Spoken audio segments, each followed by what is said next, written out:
So,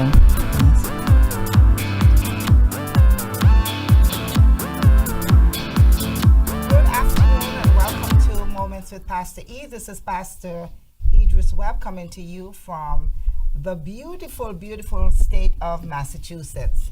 It is always a joy and a pleasure to come into your homes.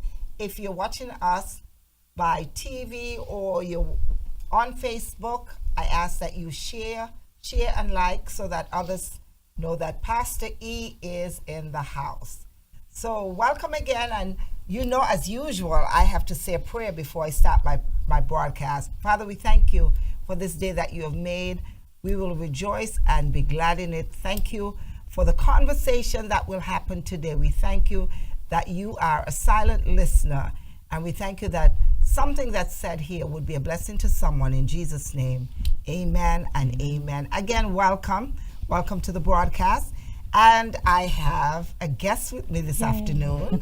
hi everyone. She is smiling away. I'm so excited. And that's her. That's her. She brings so much light, so much joy into our lives every day. She's my co-worker. And I'm going to give her 2 minutes just to say who she is, who's Anjali, and what she does, and we'll take it from there. Let's do it. Let's do it. Thank you all for having me, and thank you, Idris. This You're is so much welcome.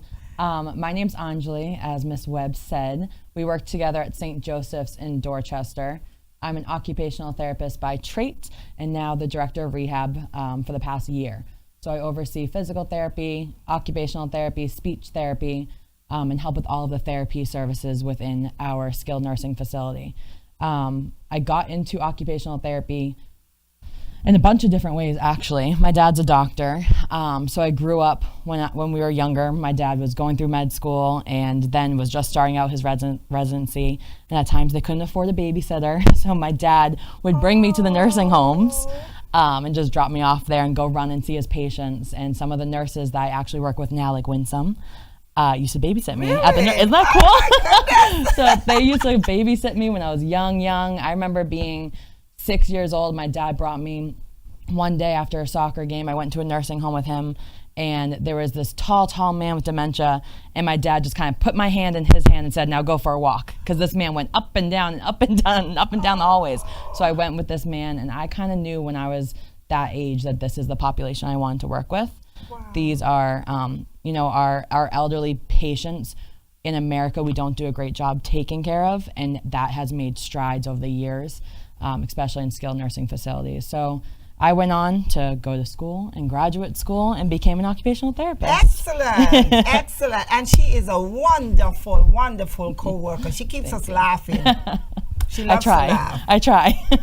And her other great love is cake. That's true, I love cake. And I'm trying. I can see in my face, I need to stop. She loves cake. I tell you, this is the first time I've met anybody who has such a love for cake. Frosting. And it's frosting. So good. It's so good. The frosting that we all scrape Yes. off because we can't do it. It's You so can give good. her all the frosting in the world. I love it. It's a stress reliever sometimes. Oh, okay, all right. But we got to get her back on track. Yes. She's gonna have to Yes. not do that anymore. Yeah. Starting Monday, right? Starting Monday. Okay. All right. So as you heard, she's my co-worker. Yes. Very, very lovely woman. I also had the privilege of meeting her father some years ago. Oh, yeah. And he is lovely. Yes. I did actually meet him at a conference at BI some cool. years ago. I know And that. I went up and I introduced myself. That's so cool. Yes, Yeah, yes. he's a nice guy, and Yes, I learned a because lot from him. The name ran around in circles for so long, you know what I mean? And when I heard, oh, Dr. Shutt, I was like, okay, I have got to meet him. So I did. I'm glad you did. Yes, I did. He's lovely. So you're the product of, Thank you. Good people. Thank you. I've learned a lot from him. Yeah, excellent. So we are lucky and blessed to have you. Thank you. At my place, everybody loves Anjali, as you can tell. So this afternoon we're going to talk about a number of things. Mm-hmm. So as you just mentioned, we don't do such a good job in America taking care of the elderly. But I'm going to divert because there has always been a stigma around nursing homes and what nursing homes represent. When people think of a nursing home, we don't call it nursing home anymore. We kind of zhuzh it up a little bit and say nursing facility, nursing center. Rehab. Yeah, rehab. Skilled rehab. Skilled rehab, but it's still the same thing. But people always think of this as a place where people come to die. Yeah. It's an old people's place. It's for the frail, the elderly. And of course it is. But that's not the only thing we do there. So more and more people are understanding what nursing facilities represent. Right. Now, so we have younger folks who would go to the hospital. They're back at coming to nursing facilities because their idea is where the old people reside. And we should not, be like that. No. So I've worked in many skilled nursing facilities or rehabs, and there is a population in there that are older people. I don't want to say they're there to die, but they're there probably for the rest of their lives. That's their home. Yeah. And we take care of them. We become their family. We look after them like they're family members. But I will say there's also a large population of people that are there for the short-term rehab. They need nursing needs. Maybe they have a wound. Maybe they have some IV antibiotics, and they need some intense nursing care along with some rehab. And that's just short term. We have very young people. We get them back to their baseline, get them stronger, and get them back home. Right. And that's what I was saying, because of the stigma, people don't want to come to nursing facilities. Yeah. But tell us, or tell the audience, the benefits of coming to a nursing facility, a place like ours. Yeah, absolutely. After surgery or a fall, or because even elderly people don't want to come to the nursing home either. It's because tough. sometimes they feel like this is it. Yeah. And they're gonna get there. We'll never let them get out. Right. And we're not in the business of holding people. So what are the benefits of coming to a nursing facility after surgery, after a fall, Yeah. So I will mention our goal is always to get you home. Goal is always to get you home in the safest way possible, and we'll set up as many services as you need, PT or OT in the home, to get you home. One of the main reasons and benefits that I see about going to a skilled nursing facility is just to build up your confidence. So if you have a fall, you had a surgery, you had a wound or anything that's going on with you and you need skilled nursing, coming to us for a little bit, coming to any facility for a couple weeks really rebuilds that confidence that you can be independent again, right? So if you had a fall, how scary is it to go back home and worry about having another fall? Whereas you can go to the skilled nursing facility, get a little stronger, work with rehab, get good connections with your nursing folks, get some services from social services, and really build up your confidence, build up your balance, strength, and get yourself back home in a way where you feel safer. And people like you, the occupational therapists, teach people to do the everyday things. Every right? day. It's every day. So occupational therapy, we look at what's called ADLs, assisted daily living. And basically that means that anything that you do in the day, we want to get you back there. So on your evaluation, what occupational therapists will ask is, tell me your morning routine. You wake up, you brush your teeth, you have breakfast, or vice versa, you go to the bathroom, you get dressed, you go to work. And those are all things that we want to get you back to. Some people go off to church or go shopping, and these are things that, again, we need to get them back to. So an occupational therapist will look at adapting a morning ADL, like brushing your teeth. Let's say you just broke your hand and it's really hard for you to close your hand all the way around the toothbrush. We can build up that toothbrush, make it a little bit easier for you to brush your teeth. Or going to the bathroom, if getting on and off the toilet is difficult, there's raised toilet seats and grab bars and different maneuvers that you can do to get on and off the toilet a little easier. And again, I go back to building up your confidence. Right. If you can now do these things by yourself, where you couldn't just a few weeks ago because of an injury, now we're going to give you these tools like a raised toilet seat, more strength, more balance, and get you back there. Right, and some of these things you won't know about Yeah. unless you come to us. Yeah. A raised toilet seat, what's that? Exactly. You know? A back Exactly. chair, what's that? Yeah. So tell me, we do physical therapy and we do occupational therapy. Yes. And we also do speech. Speech. Okay, so someone comes in and they had a stroke or whatever, they get the speech therapy, whatever. But tell us a little bit about what the physical therapy entails. Sure. So physical therapy is looking more at your overall movement and large muscle groups. So while an occupational therapist may get you on and off the toilet and get you to maybe wipe your own bum and clean yourself up, a physical therapist actually will get you there. So they'll get you out of bed, walk you to the bathroom, work on your balance, work on your tolerance standing, work on your safety getting to and from the bathroom. And of course, occupational therapists will be there to help. And we can give some guidance, like maybe taking rest breaks on your walk to the bathroom or using an assistive device like a walker, a rollator. And then once the occupational therapist gets you to the bathroom, we focus more on the actual toileting task. Whereas physical therapy at least the physical therapy in a nursing home will look more at your actual walking and movement and the quality of your gait and decreasing your risk of falls and all of your balance. Awesome. And you also have in your arsenal the speech therapy, which a whole lot of people don't need. Yeah. But when do they need that? Sure. So I would say in our facility, it's about 50-50 of patients needing speech therapy. Oh, wow. Yeah, so we have a good amount on caseload. We have 2 full-time speech therapists right now, and both of them, their caseloads are full. Oh, wow. Majority of the patients, I will say, are the long-term care patients, the ones that we are in their home. Okay. This is their home. This is home. Those are the patients that we will help with their cognition if they've had a cognition decline, or if they're not swallowing as well, we'll change their diet.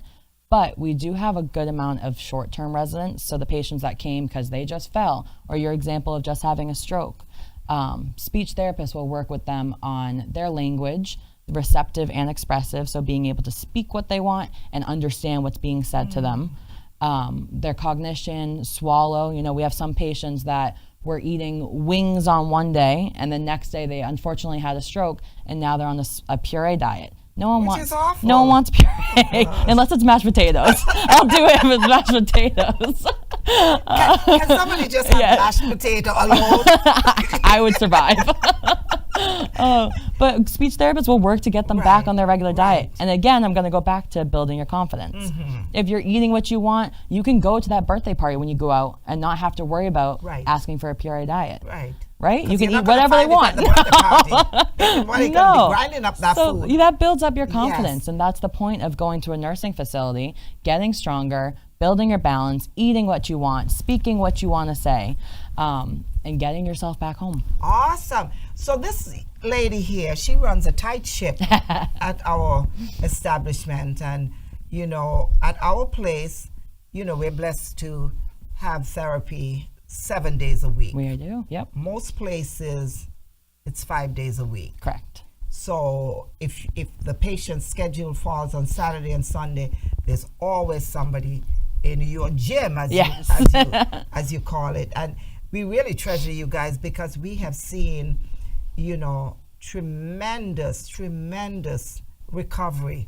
People who have come in, couldn't walk, come in on a gurney, and go back out walking with a walker. Doing 40 flights, 40 stairs, 4 flights of stairs. So, you guys do an awesome job. And thank you. You guys are pivotal to what we do. The nurses couldn't do what you do. You know what I mean? And we work hand in hand because we can't get these patients up into the gym if their wound isn't wrapped or their pain meds aren't given or the IV antibiotic isn't done. So we all kind of work in tandem. And our goal for everyone is to get them home, get them safely home, and get them stronger and feeling better about themselves. So don't worry, if you have an elderly person and they come to us, we won't hold on to them. The goal is to get them back home to their previous living, you know, to their previous life. You know, we want people to go home and be happy. Absolutely. Because part of it too is that nobody wants to be in a nursing facility. No. So there's this new theory called aging in place. Aging in place, and it's a new kind of medical treatment that people are choosing that route to do it. And aging in place is fantastic. You can go home, stay at home, but it's difficult for many. People have, especially in the Boston area, 4 flights of stairs to walk up. They have tiny, narrow hallways where they can't get a wheelchair in. They have small bathrooms that maybe it's tough for them to get on and off the toilet. So coming to a rehab first, we can get you all those things to get you home where you can age in place. You can stay there for as long as you need. And then St. Joe's or any other facility is there to help you get you stronger again. And some of these, the insurances allow for, you know, some help. Yeah, it may some not services. Be ideal, maybe, you know, but a couple of hours a day. Yeah. You know. And speaking of the services, they have stuff like Meals on Wheels, and Meals on Wheels does puree diet. So again, isn't that cool? I just learned that too recently. So again, we don't want to send someone home on puree, but if they don't make that goal and they don't meet it, there's services that can bring you those puree meals. Yes. There's housekeepers, there's home PT and OT, everything. And I don't know if you know this, but we have kind of teamed up from admissions, teamed up with Meals on Wheels. So I make little care packages with hand sanitizers. That's cool. And napkins, Kleenex, and, you know, puzzle books and all that stuff. And every couple of months, we drop off like maybe 2 boxes. Wow. And, you know, they said these elderly people, they love this because they could do their word puzzle. And, you know, it's just a little something that makes them happy. Right. Because they're getting a nice little satchel with all these little goodies, you know. And so every couple of months, I put these together, and, you know, it's amazing. Like so when they drop off the meal, they drop the little packages off. I love that. Yeah. And I think that goes back to taking care of our elderly. Yes. I like it. We should be. Yes, because they're home alone. Right. I mean, I was sick a few weeks ago, and just being home because, you know, people have gone out to work. My husband is at work. You know, my daughter is out, and you feel trapped. You do. You know what I mean? You're like in this house, and it's like, oh my gosh, can I give me a puzzle book, please. Yeah, so that's awesome. So anyway, let's move on to another topic. And I got some statistics, girl. Okay. And this is on falls. Okay, I love it. So the CDC came out with this, that 1 in 4 adults over 65 reports falling every year, which amounts to 36 million falls per year. Isn't that crazy? Yeah. Okay. And common places where people fall, believe it or not, is stairs, bathroom, the living room, and in the garden. So 13% are injured in the bathroom, 31% tumble in the living room, and 23% slip in the garden. And, you know, when we think about it, what's alarming is that 60% of the falls happens at home. Right. 30% in public places, Right. and 10% with us Right. in nursing facilities. Tell us from your experience, because you've seen, in your career, you must have seen gazillion people that come to us or other places with falls. What happens at home? Absolutely. And what advice do you have for people at home? Yeah. 60%. So it's a great question. Falls are probably our #1 culprit of admissions. We have so many people that go to the hospital after a fall, and unfortunately a lot of those falls that you just gave us end in a serious injury.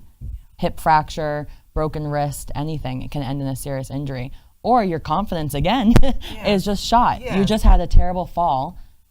You don't feel confident anymore. You lost your balance. So for the most part, what we recommend as therapists is safety in the home. So you need to make sure you are decluttering. You want to have a safe path from your bedroom to the bathroom to the kitchen. We've seen a lot of homes that have a lot of clutter, for lack of better words, everywhere. Kind of Junk. kind of clogging up the space, right? You trip, your walker gets caught on the corner of a box, and you tumble. Yes. You know, and in that same breath, I know my grandmother, she's 90, she just turned 90. Wow. She loves area rugs. Little rugs everywhere. And I know my generation is more hardwood floors. Yes. So it's a generational thing. It'll come and go. Yes. But area rugs everywhere her home, and her feet trip on the corner of the rugs all the time. So that's one of the biggest culprits as well. Get rid of those area rugs or lay them flat. Get rid of the carpets, people. Get them out of your grandmother and your mother's home. They're dangerous. Although they really I have carpet. They are dangerous. Yes. You trip right over them. Some of them don't have the skid underneath, so they slide. So it can be dangerous. Another thing that we also recommend is Life Alert too, especially if you've had a couple falls. Life Alert is a simple thing that you can get in, and that helps to build up your confidence again, make you feel safe, being at home safely. So you're alone, but you're not really alone because you have Life Alert. Right. So that's kind of helpful. I want to touch on the garden. So we actually just had a patient, adorable. I'll tell you her name. I'll tell you her name after this. Yeah. We can't tell you the name. No. HIPAA regulations. She was amazing. Her two goals were to feed her cat and to do her veggies out in the garden. Those were her two goals for us. She didn't really care so much about getting to and from the bathroom. Right. We worked on that. She did great. She gained her balance. So for feeding her cat, we were able to build up a utensil for her that she didn't have to bend all the way down to get the food. It was a high, long shovel that she could just get to and shovel out the food and bring it to the cat. Oh, my goodness. For the garden, we found her this box. It was just on Amazon. It was like probably $40, where she sits on a high stool, and the stool can roll down the garden, roll back and forth to get to the garden. She was bending over, her back was hurting, she was getting short of breath, she was falling down. This is a way to conserve energy. Sit on this box, do your gardening, wheel to the next little area, do your gardening, wheel to the next area, and it continue. And this, we spoke to her recently, and she was so happy. And you can get anything on Amazon. Anything. Oh my God. Yeah, anything. And you guys are creative. Yeah. Well, I feel like if you come to us, we can kind of work together, work on compensatory strategies, and find these awesome tools that you can use and get you home. Because not every place does that. Yeah.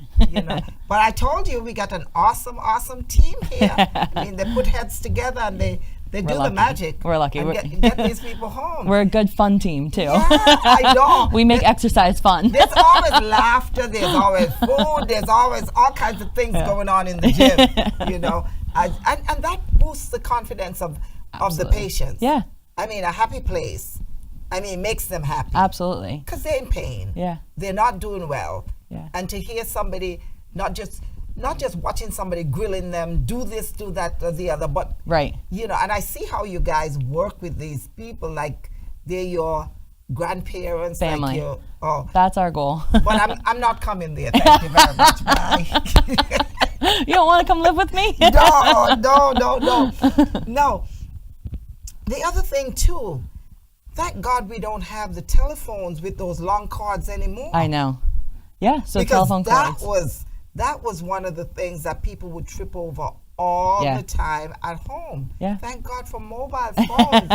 You can Absolutely. actually walk with them and they can't trip you. Absolutely. And one of the things that we also recommend, speaking about the mobile phones, is saying, "Hey Siri," and I'm going to have to touch my phone. There we go. Because it alerts when you say, "Hey Siri," call 911 if you have to. You can set your phone to have emergency contacts. Oh, wow. So for me, I would say, "Hey Siri, call Matthew, my husband," and your phone picks it right up. Okay, you got to teach me. I will. I will.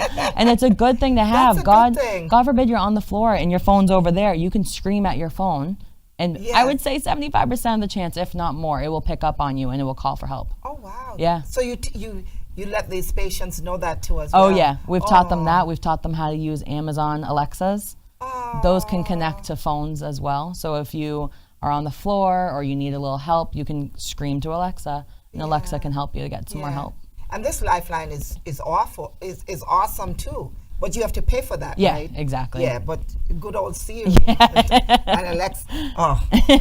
Siri's free, so if you have an iPhone, please, I recommend it. Yeah. I like it a lot. So, that's good. That I can call my emergency contact. So talking about falls, you didn't know this. Uh-oh. So you know, I had COVID-19 Yeah. just a couple of weeks ago. So when I contracted it the first time, my legs gave out. Oh. This time, even without thinking that I had COVID, because I was thinking, oh, it's a bad cold. They're saying, oh, you're dehydrated, blah, blah, blah, blah, blah.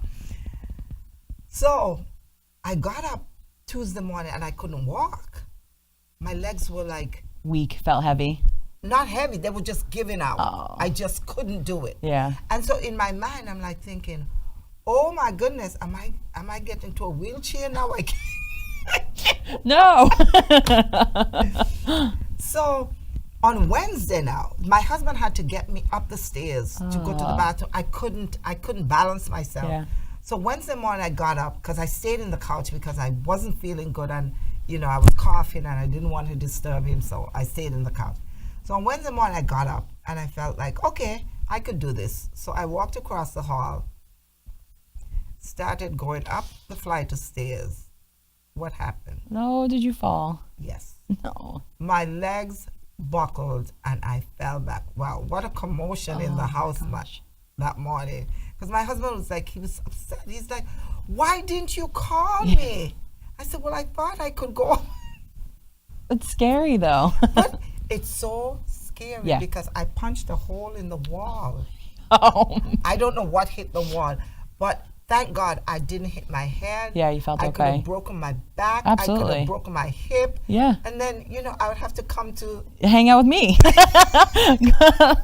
So There are worse things than hanging out with me though. I know. But that's part of it too, is that we have to remember to ask for help. Absolutely. And I think, and I see it with elderly people too, you don't want to bother people. Right. So you're trying to do everything for yourself. Like me that morning. Right. I was like, oh, you know, I could get up the stairs. Boom. Yeah. And you can get seriously injured Oh that my way. gosh. You're very lucky. Oh my Especially gosh. on the stairs. It Stairs was- are the It worst. was awful.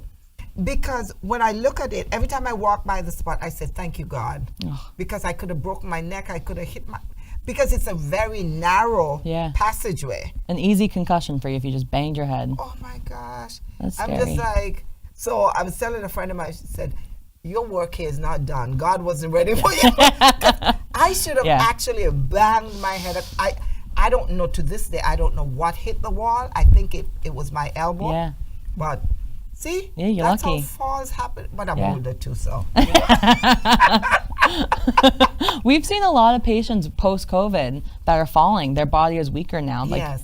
if you think about all the energy it takes to heal your body from something like COVID or something like a UTI, falls are rampant because of that, because your body's trying to recover from one thing and then it's just feeling weaker, your legs give out, Right. you know, energy. But my legs start giving out at the beginning. Yeah.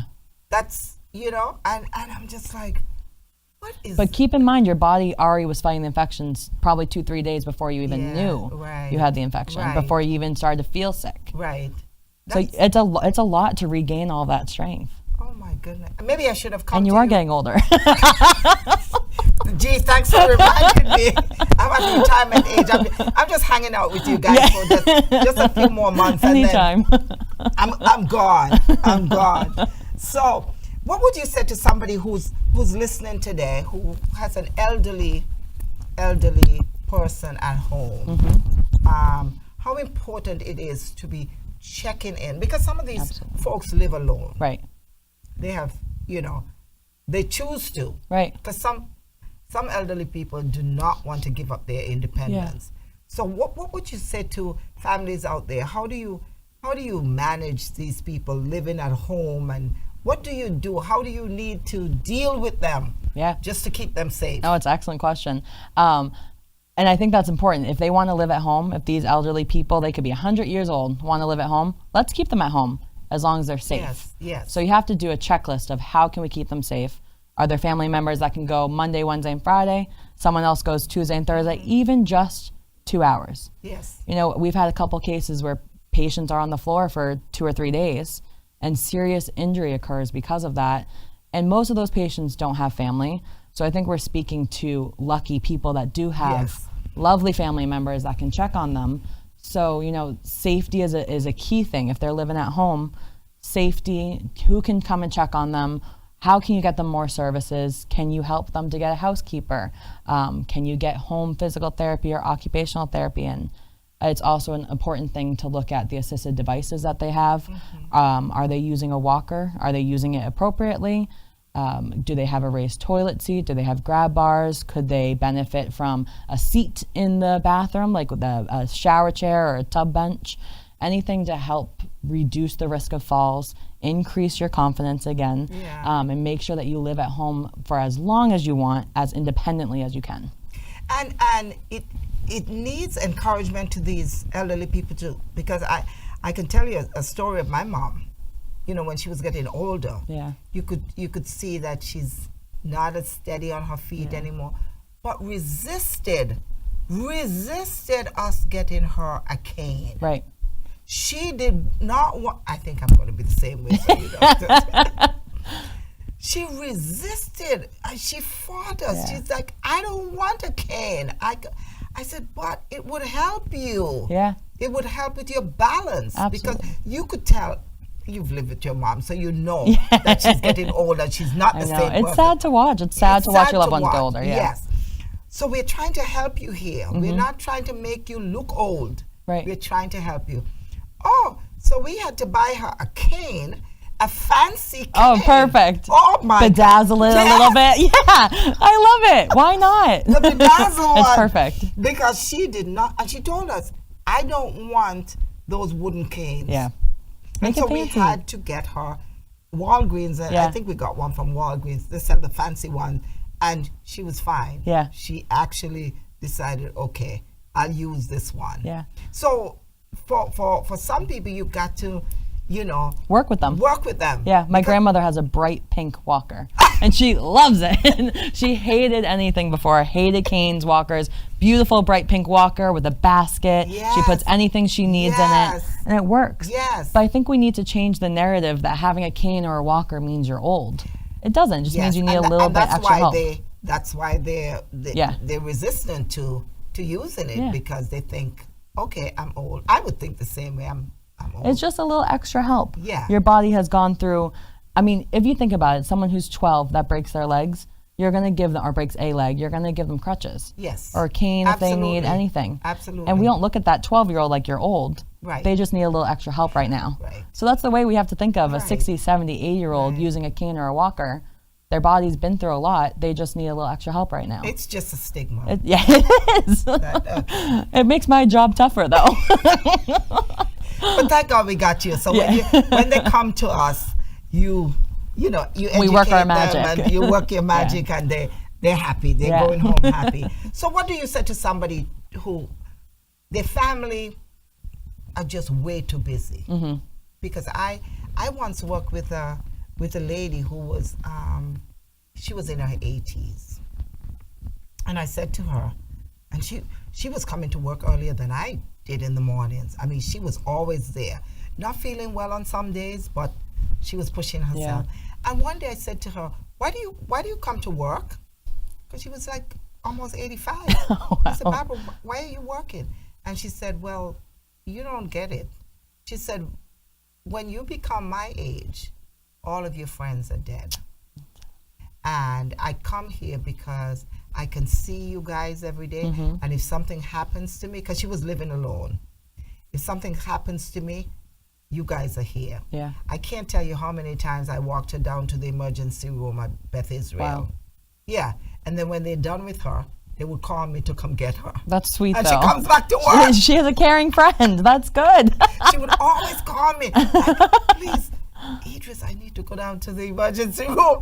I would walk her down, and when she's done, bring her back. And yes, and it was true because there were 3 other ladies working at the hospital, older ladies too, and every Saturday, the 4 of them would drive out to Concord. Yeah. They would go to Appleseed, you know that store for the elderly people. They buy their clothes and they go out to lunch. That was their every Saturday routine.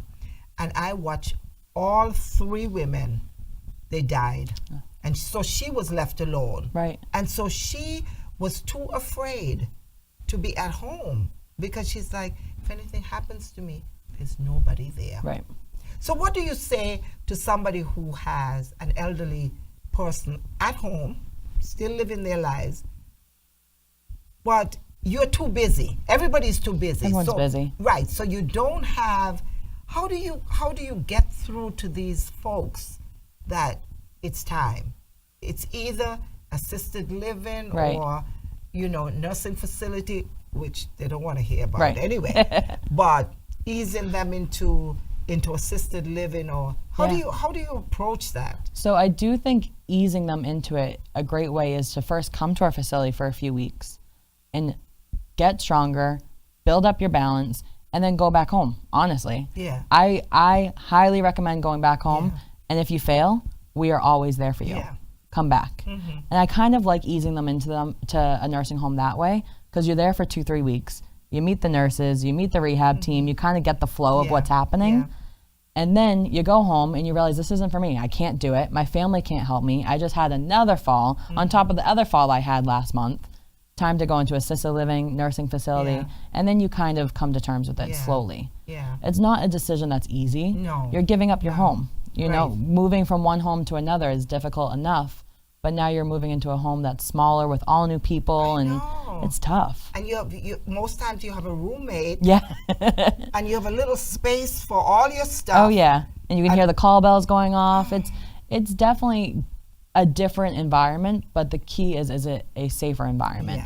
Yes. And thank God, there are people who are caring and who takes care of these folks. You know what I mean? So, Absolutely. I mean, it's like, and I always say to families too, because I've been in healthcare, nursing facility for a long time. And I always say, when you place your loved one in the nursing home, just don't disappear. Right. You have to be a presence. Absolutely. You have to visit. You have to, because the nurses, the aides, everybody gets used to the fact that you're coming. Right. They don't know when you're They coming. know someone's coming to check. You know what I mean? And they are going to take, your relatives would get the best, not that, everybody doesn't get care, but people see that, Right. you have somebody who's coming in and, Right. and so you're going to be well taken Yeah. care of. And this changed a little bit during COVID. So Yes. when we had the COVID, which we're still here, but in the height of COVID, we had probably a year of no visitors. Right. Oh, It was tough. We watched people decline because they didn't have their family coming in, Right. reminding them to go take their Sunday shower, making sure that they were eating. Right. And nurses in rehab can only do so much. We're Yes. there 24/7, but family really gives the extra push and pull to, help their family members. Yeah. No one loves you like your own daughter Right. or your mother. right. However, I will say we love to treat every patient like our own family members. Yes, you guys really do. I mean, I kudos to you guys. I couldn't do what you do. I couldn't do what the nurses do. I couldn't do what the aides do. I do my little part. It can be tiring. it's- Imagine 15 aunts and uncles calling you for help. All the time, all day long. It's fine. We'll And help. especially for you, you're Yeah. an OT. Yeah. So everybody's like, okay, what do I do here? Yeah. What do I do? How do I do this? Where do I get this device? Yeah. How do I get on Amazon? It's so true. We're helping people to learn how to text sometimes. Yes. Why But not? you guys do a wonderful Thank job. So, thank you so much. Thank you for having me. This It was fun. So Thank you. wonderful having you. This was awesome. Any parting words for anybody? No, but thank you guys so much for having me. If you ever want to connect to St. Joe's Rehab, go through Pastor E and to me. All right, and you will get the best care ever. Yes. Yes, because that's what we provide. So, we have come to the end of Moments with Pastor E. Thank you guys for joining us. And I know you've gotten some educational little tidbits here from my good friend here, Miss Anjali Bayliss. That's right. Yeah, she's now a married woman. When I met you, were Anjali Shot. That's right. Now she's Mrs. Bayliss. Beautiful husband, lovely family. Thank you for coming. Thank you for having me. Thank you so much. This was a lot of fun. It was a pleasure. So until next Saturday at 3 o'clock, this is Pastor E saying, may the Lord bless you and keep you. The Lord make his face shine upon you and be gracious unto you. The Lord lift up his countenance upon you and give you peace. I love you. God bless.